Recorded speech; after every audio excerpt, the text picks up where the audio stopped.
Hello friends and students, welcome to my YouTube channel. उम्मीद है सी programming के series का आप फ़ायदा उठा रहे हैं और काफ़ी इंटरेस्ट के साथ आप पढ़ भी रहे हैं। तो सी प्रोग्रामिंग में आज का जो टॉपिक है हम लोगों का वो है फंक्शन। यूज़र डिफाइंड फंक्शंस देखेंगे हम लोग। लाइब्रेरी फंक्शंस तो ऑलरेडी देख चुके हैं हम लोग और सारे बेस पे आज देखेंगे हम लोग। तो चलिए पहले एक नज़र सिलेबस पे डाल लेते हैं। तो आज हम लोग शुरुआत करेंगे यूज़र डिफाइंड फंक्शन से। उसके बाद function with no argument no return values पे देखेंगे। फंक्शन को एक्चुअली 3 तरीके से डिराइव किया जाता है, मतलब 3 तरीके से हम लोग फंक्शन पे वर्क कर सकते हैं। तो एक है with no argument no return value, दूसरा होता है विथ आर्गुमेंट नो रिटर्न और तीसरा होता है विथ आर्गुमेंट विथ रिटर्न। अजीब, अभी टॉपिक सुन के अजीब लग रहा होगा आपको, लेकिन इंटरेस्टिंग टॉपिक है। कंपैरेटिवली बोर्ड पे देखेंगे तीनों कंसेप्ट को इकट्ठे हम लोग, तो प्रोग्रामिंग करना आसान हो जाएगा। और फंक्शन का दायरा बड़ा है, आगे फंक्शन विथ एरेज वगैरह भी पढ़ना है अभी हम लोगों को। तो आज मेरी कोशिश है बेसिक यूज़र डिफाइंड फंक्शंस आपको बता दूं। तो आज जो प्रोग्राम कवर अप करेंगे हम लोग वो जल्दी से देख लें हम लोग एक नज़र। तो जो भी तीनों प्रोग्राम्स आज मैं आपको बना के देने जा रहा हूँ वो तीनों 3 अलग अलग कंसेप्ट पे होगा।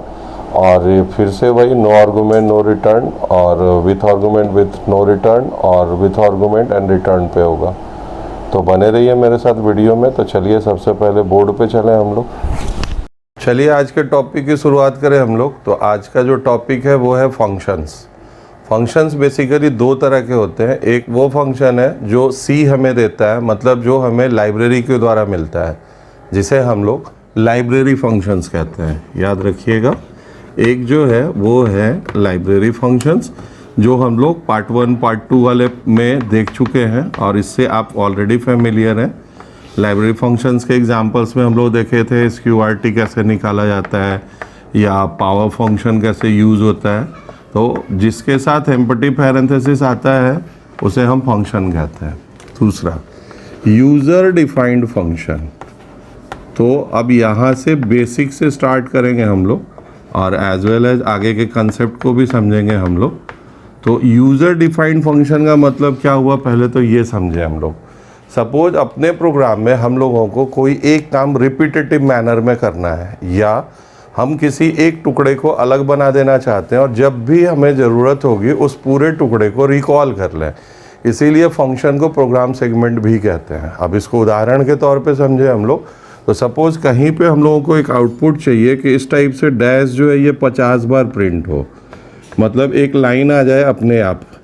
तो इसके लिए बहुत सिंपल सा तरीका ये है कि हम लोग खुद से एक फंक्शन बना सकते हैं जिसको नाम दे सकते हैं li, और इसके अंतर्गत हम लोग अपने प्रोग्राम को, अपने पूरे कंसेप्ट को लिख सकते हैं और जब भी इच्छा होगी तब इसको रिकॉल कर लेंगे हम लोग।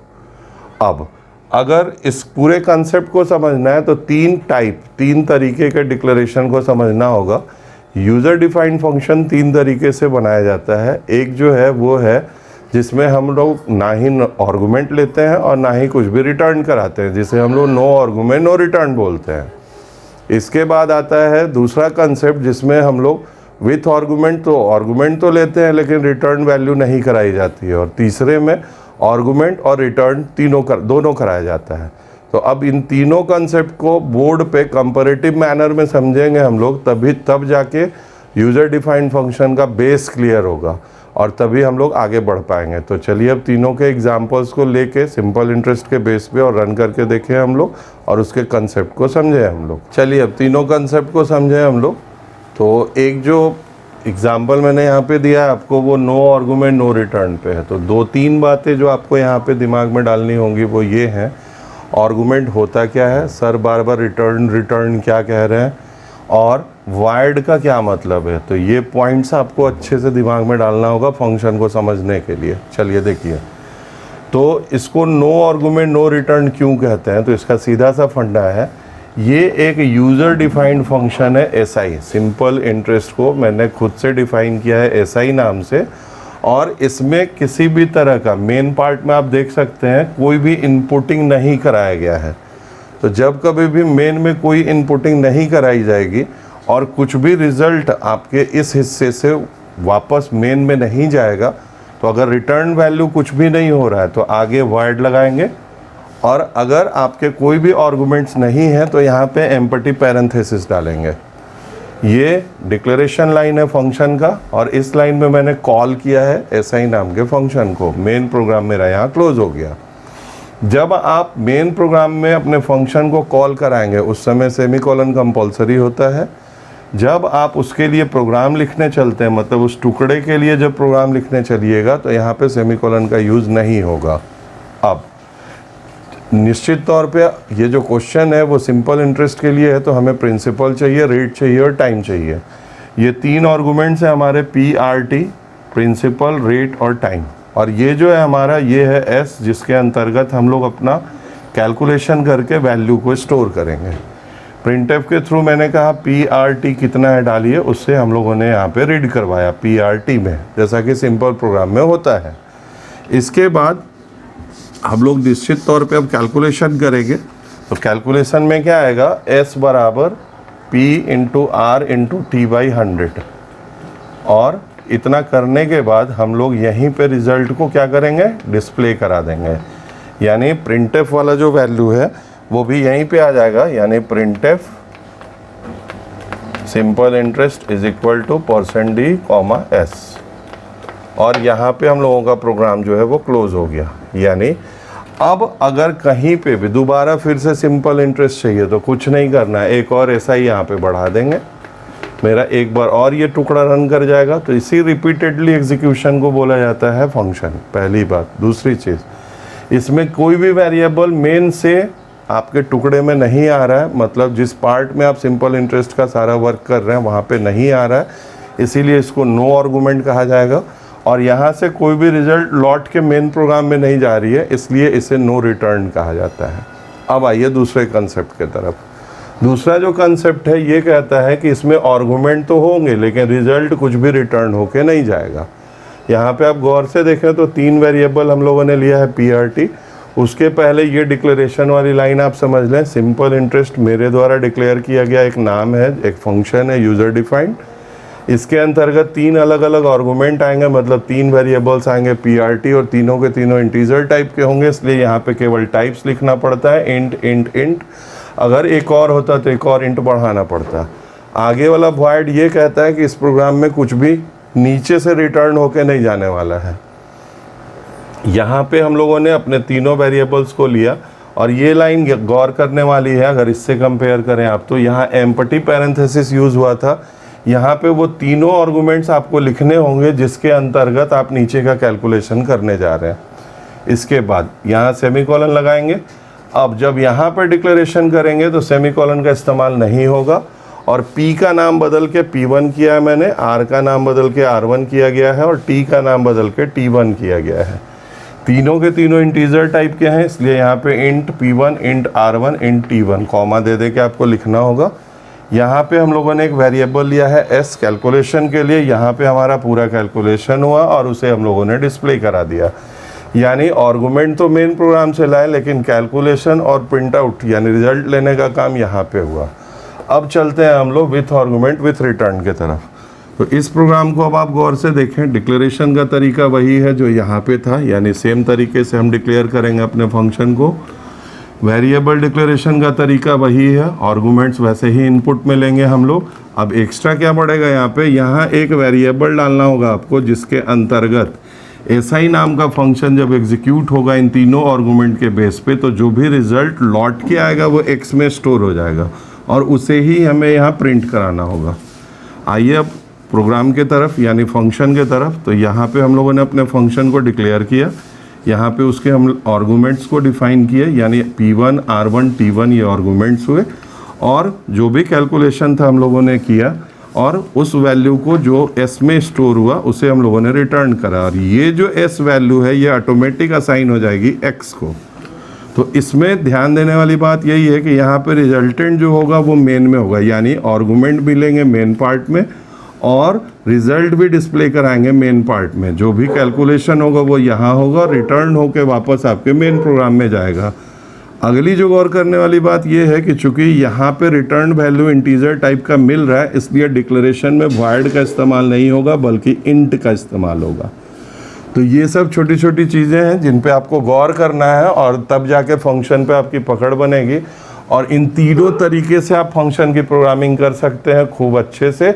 अब चलिए इसी चीज़ को नोट्स पे समझे हम लोग और इसे एक प्रोग्राम के रूप में हम लोग सिस्टम पे रन करके देख लें। अभी जो कंसेप्ट हम लोग बोर्ड पे समझे, चलिए अब उसको थोड़ा सा नोट्स पे समझ लें हम लोग। तो what is user defined function? तो सीधी सी बात है, कोई भी फंक्शन जो होता है वो एक self content block of data होता है, कोडिंग होती है, जो हम लोग किसी खास काम को करने के लिए यूज़ करते हैं। जैसे अपने एग्जांपल में हम लोग PRT पे कर रहे थे, मतलब सिंपल इंटरेस्ट कैलकुलेट करने के लिए कर रहे थे। तो फंक्शन को दो भागों में बांटा जा सकता है, एक है लाइब्रेरी फंक्शन और एक है यूज़र डिफाइंड फंक्शन।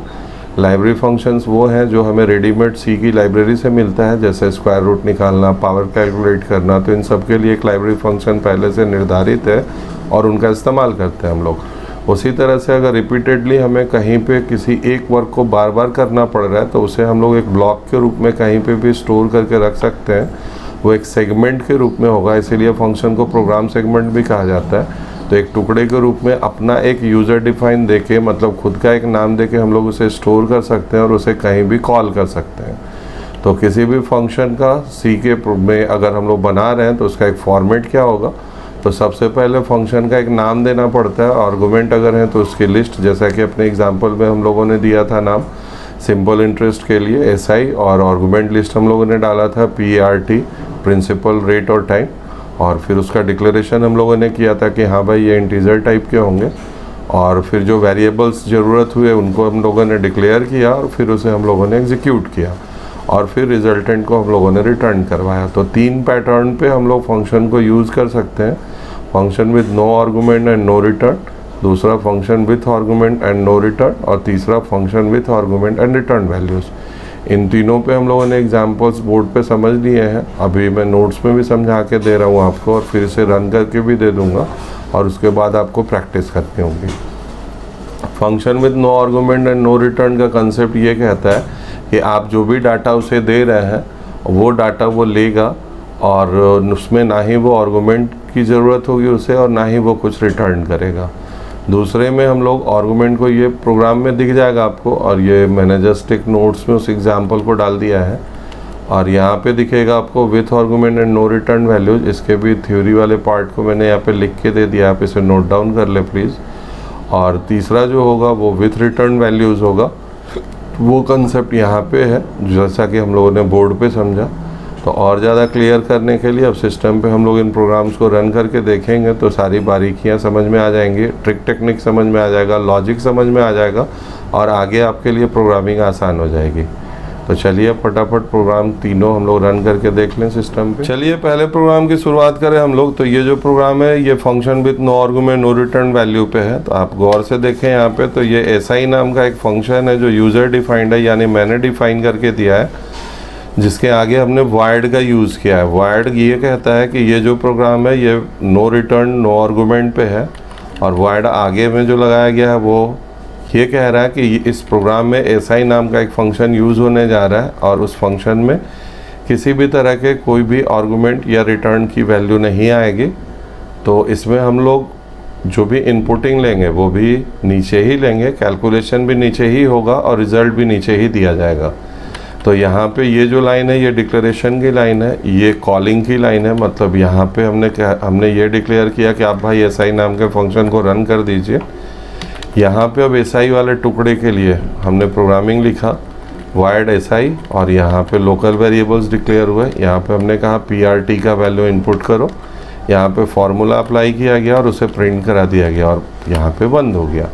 तो मेन प्रोग्राम एक्चुअली यहीं पे है और ये हमारा वो पार्ट है जिसे हमने अभी रन किया है और स्पेशली बनाया है SI नाम देके, जो यूज़र के द्वारा बनाया गया है। और फिर अब इसको रन करते हैं हम लोग, देखिए आउटपुट।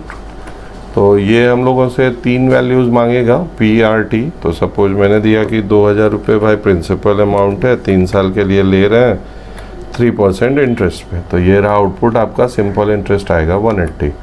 तो कंपैरेटिव पढ़ने पे ज़्यादा अच्छे से समझ में आएगा। तो यहाँ पे चूँकि कोई भी आर्गुमेंट ऊपर से नीचे की तरफ नहीं आ रहा है, ना ही कोई भी वैल्यू नीचे से ऊपर रिटर्न हो रही है, इसीलिए इसको नो आर्गुमेंट नो रिटर्न बोलते हैं। ये और क्लियर होगा अगला प्रोग्राम देख के। तो नेक्स्ट प्रोग्राम आप देखें तो ज़्यादा स्पष्ट हो जाएगा। ये हम लोगों का इसमें आर्गुमेंट तो दिखेंगे लेकिन रिटर्न नहीं दिखेगा। तो पहली चीज़ जो ध्यान देनी है वो ये है, आपको यहाँ पे लिखना होगा डाटा टाइप, यानी किस टाइप का आपका फंक्शन है। तो ये फंक्शन वॉइड है क्योंकि कुछ भी रिटर्न में नहीं दे रहा है। 3 आर्गुमेंट यूज़ करने जा रहे हैं हम लोग, तीनों इंटीजर टाइप के, इसलिए मैंने यहाँ पे डिफाइन करके दिया इंट, इंट और इंट। अब 3 वेरिएबल्स हैं हमारे PRT, यहाँ पे हम लोगों ने प्रिंसिपल, रेट और टाइम को इनपुट में लिया। ये लाइन गौर करने वाली है, अभी जो हम लोग SI पिछले प्रोग्राम में रन कराए थे वो ब्लैंक पैरेंथेसिस के साथ था। यहाँ पे तीनों अब आर्गुमेंट नज़र आ रहे हैं, P, R और T। तो वेरिएबल्स जो आगे कैरी होते हैं उसे ही हम लोग आर्गुमेंट कहते हैं। इसके बाद जब आप उस प्रोग्राम फंक्शन के लिए प्रोग्राम लिखेंगे उस टाइम में आपको ध्यान देना होगा कि आप यहाँ पे वेरिएबल नेम चेंज कर लें। मतलब आर्गुमेंट अगर यहाँ पे P लिए हैं तो आप P1 कर दें, यहाँ पे R1 कर दीजिए और यहाँ T1 कर दीजिए। फिर उसको हम लोग फार्मूले में इस्तेमाल करते हैं और यहाँ पे उसे डिस्प्ले कराते हैं। तो रिज़ल्ट यहाँ से रिटर्न होके मेन प्रोग्राम में नहीं जा रहा है, इसीलिए नो रिटर्न टर्म यूज़ किया गया यहाँ पे। लेकिन आर्गुमेंट ऊपर से, ये PRT, इन तीनों को हम लोग ऊपर से अपने नीचे फंक्शन में लेके आ रहे हैं, इसलिए इसे विथ आर्गुमेंट कहते हैं। इसका भी रिजल्टेंट उसी हिसाब से आएगा, आप इसे रन करा के देख लें। सब कुछ वही है, ये भी फंक्शन ही है, केवल रूपांतरित हो रहा है, टाइप्स बदल रहे हैं उसके। ये रहा रिजल्ट उसका। अब अगला देखें हम लोग इसके बाद का हम लोग, तो ये प्रोग्राम जो है ये विथ आर्गुमेंट विथ रिटर्न है। तो जितने ज़रूरी बातें हैं वो फिर से मैं रिपीट कर रहा हूँ आपको। यहाँ पे चूँकि वैल्यू जो होगा वो इंटीजर होगा और रिटर्न होके आएगा, इसलिए पहले इंट लिखना पड़ेगा। उसके बाद SI फंक्शन का नाम है जो हम लोग अपने यूज़र डिफाइंड फंक्शन के रूप में यहाँ पे डिक्लेयर किए हैं। 3 आर्गुमेंट्स हैं, तीनों इंटीजर टाइप के, इसलिए इंट, इंट, इंट मैंने यहाँ पे डिक्लेयर किया। तो ये लाइन डिक्लेरेशन है, याद रखिएगा। ये लोकल वेरिएबल्स हैं जिसे हम लोगों ने डिक्लेयर किया है, PRT को इनपुट में लिए हम लोग, और x एक वेरिएबल है जिसमें इस फंक्शन को एग्जीक्यूट कराने के बाद जो भी रिजल्टेंट आएगा उसे हम लोग स्टोर करेंगे। सिंपल इंटरेस्ट डिस्प्ले कराया जा रहा है। अब यहाँ है हम लोग, यहाँ पे वॉइड हटेगा क्योंकि हम लोग यहाँ पे वैल्यू रिटर्न करा के दे रहे हैं और वो वैल्यू इंटीजर है, इसलिए यहाँ पे आपको इंट लिखना ही लिखना है। यहाँ पे फिर से आप उन आर्गुमेंट्स के नाम बदल लें, फंक्शन का नाम वही रहेगा, इंट P1, इंट R1 और इंट T1। कैलकुलेशन में आ गया P1, R1, T1, और जो भी रिजल्टेंट है हमारा वो S के रूप में है जो कि यहाँ से रिटर्न होके जाएगा। तो यहाँ से हम लोग अब अपने रिजल्टेंट को जब रिटर्न करते हैं तो ये वैल्यू एक्चुअली X को असाइन हो जाती है और वही वैल्यू यहाँ पे डिस्प्ले हो जाती है। तो उम्मीद है कि तीनों कंसेप्ट आप अच्छे से समझ चुके होंगे। इसको रन करके देखें हम लोग फिर से। तो कोई भी वैल्यू डाल दें हम लोग, 3000 फॉर 3,270। तो ये सिंपल इंटरेस्ट निकल चुका हम लोगों का तीनों तरीके से। और भी बहुत सारे प्रोग्राम्स आप लेके और फंक्शन के थ्रू रन करके देख सकते हैं और प्रैक्टिस करें आप प्लीज़। आप जितना प्रैक्टिस करेंगे उतना ज़्यादा पकड़ बनेगी आपकी। सी प्रोग्रामिंग के इस सीरीज़ का आप फ़ायदा उठा रहे होंगे ऐसा उम्मीद करते हैं हम, और बहुत मज़ा आ रहा होगा आपको, क्योंकि आज जो पूरा कंसेप्ट हम लोग देखे वो फंक्शन का था और बिल्कुल डिफरेंट था। इसमें तीनों पार्ट मैंने कवर अप करके दिया आपको, no argument, with return, with argument, no return. और आगे अभी फंक्शन ख़त्म नहीं हुआ है, फंक्शन शुरू हुआ है। फंक्शन विथ एरे देखेंगे हम लोग, फंक्शन विथ स्ट्रिंग हैंडलिंग देखेंगे हम लोग, फिर से फंक्शन मिलेगा आगे चल के, फंक्शन विथ पॉइंटर देखने के लिए मिलेगा। तो आज के वीडियो को अगर आपने बहुत अच्छे से पढ़ लिया है तो प्रैक्टिस शुरू कीजिए, क्योंकि फंक्शन में प्रैक्टिस आपको करनी होगी। और अगर मेरा वीडियो आपको पसंद आया है तो प्लीज़ एक लाइक कर दें, सब्सक्राइब करें मेरे चैनल को और अपने दोस्तों में मेरे वीडियो के लिंक को शेयर करें, वो भी उसका फ़ायदा उठा सकें। Thanks for watching.